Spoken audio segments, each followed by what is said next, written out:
Hey YouTubers, it's Mike Parker here. This is a hickory bow that I just started making here a couple of weeks. Last week I started making this last week. Uh, I just sinew backed it, and you can see it's still a little kind of tan and creamy because I just got through doing this like a couple hours ago, like 2 or 3 hours ago. About what, 2 hours ago? Would you say? Yeah.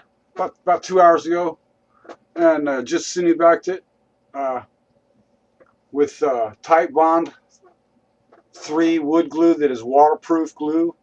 Waterproof and weatherproof, which is what I really like about this. I'm looking for a buddy of mine is wanting a bow, and I think I'm going to shoot for about 70 pounds for this bow for him. But I'm shooting for about a 31-inch draw. The bow is almost 70 inches long, so it's here. Matter of fact, let's measure it just to make sure, see exactly how long it is, right?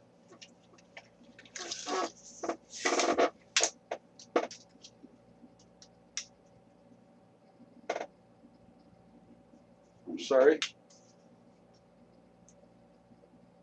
64 inches.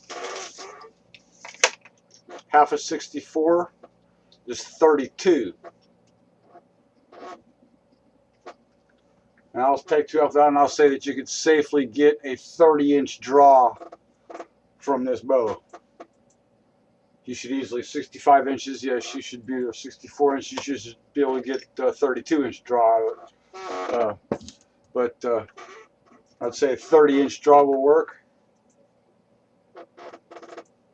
Bow is just as straight as it can be. It's really nice piece of hickory. The tips are slightly curled up. You know, the limbs are bent just slightly forward on the ends, like this one here is just slightly. But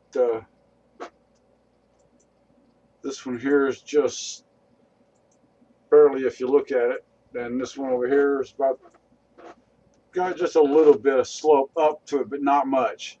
But I got it sitting back so it'll keep its shape like this, so that both limbs are swept forward. So it should be a powerful bow when it's done. And like I said, I'm shooting for about 70 pounds.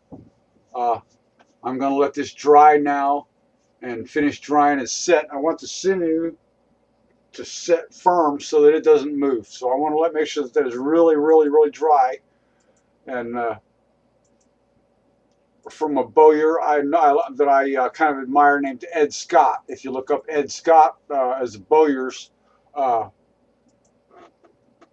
man knows his stuff, and he says when he does sinew on the back of a bow, that he lets it set for he shapes the bow and then sinew backs it, and when he sinew backs it, he lets it sit for at least 2 months.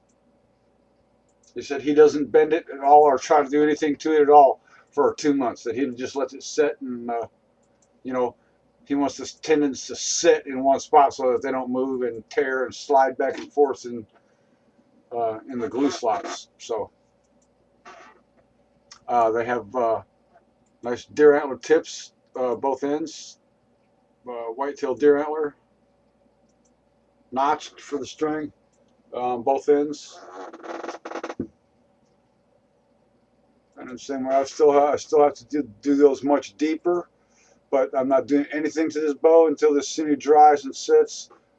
That's just basically for the tillering string for right now, and I'll do the finishing groove later. But I think it's pretty good for what I've got for right now. I'm happy with it. It's got a little ways to go. Yeah, I got probably a couple more hours. 4 or 5 more hours in it, maybe 6 more hours in it, because I've got to do sanding and still have to do tillering and stuff and take the limbs way down because they're still pretty thick. That's yeah, that's a chunk of wood, man. It's like a ½ an inch thick right there. That's pretty thick. I guess like 3/4 of an inch here, probably an inch and a half up here, where the limb starts here, where the handle stops and the limb starts. I want to say is an inch and a quarter thick right here. tapers down. When I get through with it, it will probably be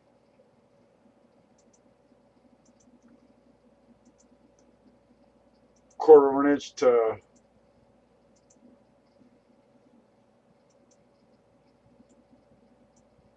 7/8 of an inch. A quarter, I'd say probably closer to 7/8.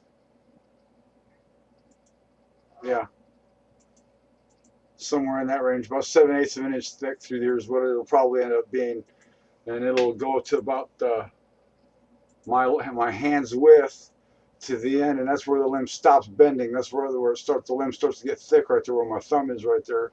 And it does the same thing on this other limb, where the limbs curl forward. I don't want that part of the limb to bend. I want them to stay curled forward because I want to keep the power there. I want the limb to start.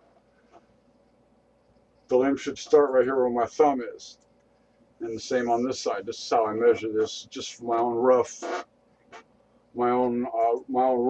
measurement. Is just the width of my thumbs in there from my pinky on the tip of my butt to the, put my thumb in here as far as I can reach, and that's where I want the limb to start, basically right there, because then I feel just a little bit of a hump where it's starting to get real heavy right in here, so it increases really fast right there. So it's that part of the limb's not going to bend very easily. I want the middle of the limbs, to bend, not the tips. But anyway, I'm going to let this sit for a couple of months, and I'll show you the finished product when it's done. Thanks for watching, guys.